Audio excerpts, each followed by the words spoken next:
Mitten in der Wildnis Namibias säugt eine Leopardenmutter ihre 3 einmonatigen Jungen. Die 3 Jungen wurden von ihrer Mutter sorgfältig umsorgt und versteckten sich in einem dichten Busch, um Raubtieren zu entgehen.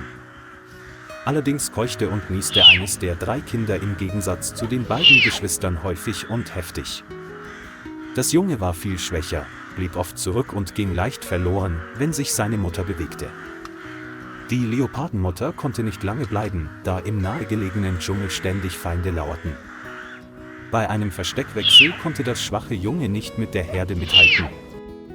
Es versuchte, ihm nachzulaufen, war jedoch schnell erschöpft und brach neben einem Stück trockenem Gras zusammen. Die Leopardenmutter kehrte nicht zurück, sondern führte lediglich ihre beiden gesunden Jungen in ein sicheres Gebiet weiter. Das Junge lag allein und schwach da und nieste den ganzen Tag über heftig. Ein vorbeiziehendes Rudel Hyänen ignorierte es, ein vorübergehendes lebensrettendes Wunder. Am nächsten Tag wachte es auf und taumelte, dem Geruch von Gras und Geräuschen folgend, in die Ferne. Seinem Überlebensinstinkt folgend, verließ es den Wald und machte sich auf den Weg zu einer Farm am Rande des Reservats. An diesem Morgen ging Herr Hendrik, der Besitzer einer Rinderfarm, hinaus, um die Scheune zu überprüfen. Plötzlich entdeckte er ein kleines Wesen mit gelbem Fell, das sich hinter einem Strohhaufen zusammenkauerte. Zuerst dachte er, es sei eine Wildkatze, doch als er näher kam, erkannte er, dass es ein Leopardenjunges war. Das Junge rannte nicht weg, es hechelte nur, seine Augen waren glasig und es rieb ständig seine Nase am Boden. Eine Seite seiner Nase war geschwollen, es lief seltsamer Schleim heraus und ein starker, übler Geruch ging daraus hervor. Herr Hendrik geriet in Panik und rief sofort die nahegelegene Rangerstation an, um Nothilfe zu holen.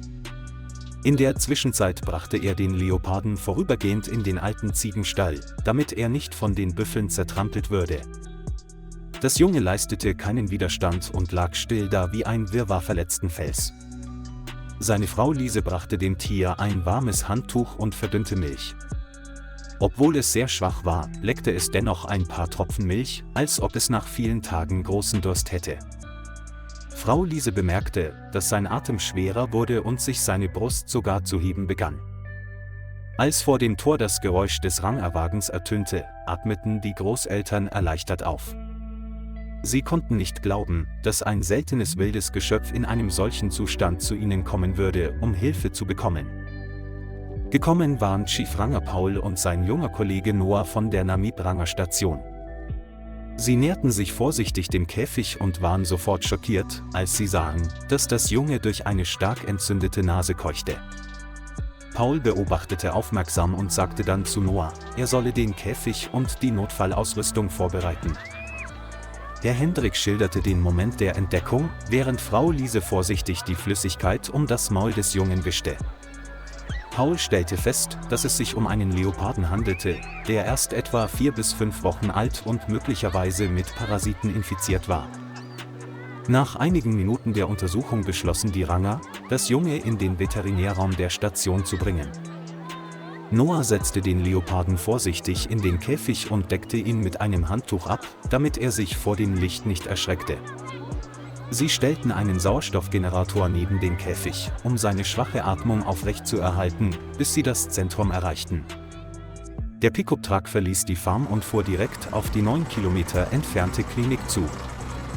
Der Kampf um das Leben des Jungen hat offiziell begonnen. In der Klinik war Tierärztin Linda bereit, die Arbeit zu übernehmen, als sie einen dringenden Anruf von Paul erhielt. Sie führte eine allgemeine Untersuchung durch und vermutete schnell einen parasitären Fadenwurmbefall im Nasenbereich.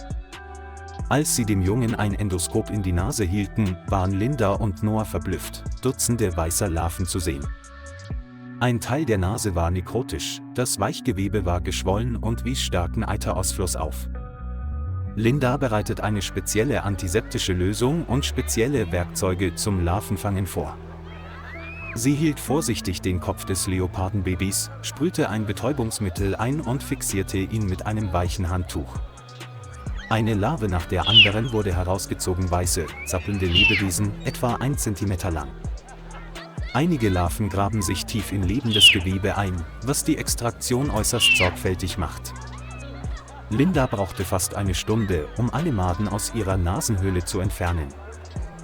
Anschließend spülte sie ihre Nase mit einer antibakteriellen Lösung und injizierte Antibiotika tief in die Nase. Das Junge war noch immer lethargisch, aber seine Atmung stabilisierte sich allmählich, nachdem seine Atemwege frei waren.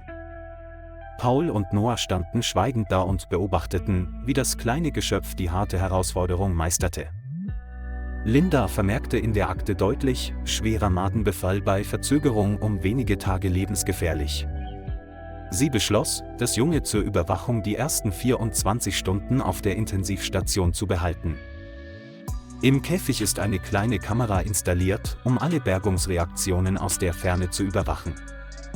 In den folgenden Tagen wurden die Jungen mit einer Spritze gefüttert, jeweils ein paar Milliliter erwärmte Ziegenmilch. Linda wechselt täglich ihren Nasenverband, desinfiziert und wendet Medikamente an, um eine erneute bakterielle Infektion zu verhindern. Sie nannte es vorläufig Moja, was in der lokalen Oshiwambo-Sprache Atem bedeutet. Noah geht oft mit Moja ins Spielzimmer und hilft ihm, sich an den menschlichen Geruch zu gewöhnen. Nach einer Woche begann Moja, selbstständig aufzustehen und ein paar langsame Schritte im Käfig zu machen. In der zweiten Woche konnte es Milch aus einer kleinen Schüssel lecken und auf Rufe reagieren. Das Fell beginnt wieder zu glänzen, die Augen strahlen und die Beulen auf der Nase sind vollständig verheilt. Linda führte einen gründlichen Gesundheitscheck durch, um sicherzustellen, dass Moja für die Rückkehr in die Wildnis geeignet war. Das Immunsystem ist stabil, hat keine Parasiten mehr und hat sich fast auf den Standard eines 2 Monate alten Babys entwickelt. Paul bietet an, Moja zurück in das Dschungelgebiet zu bringen, in dem einst die Leoparden lebten.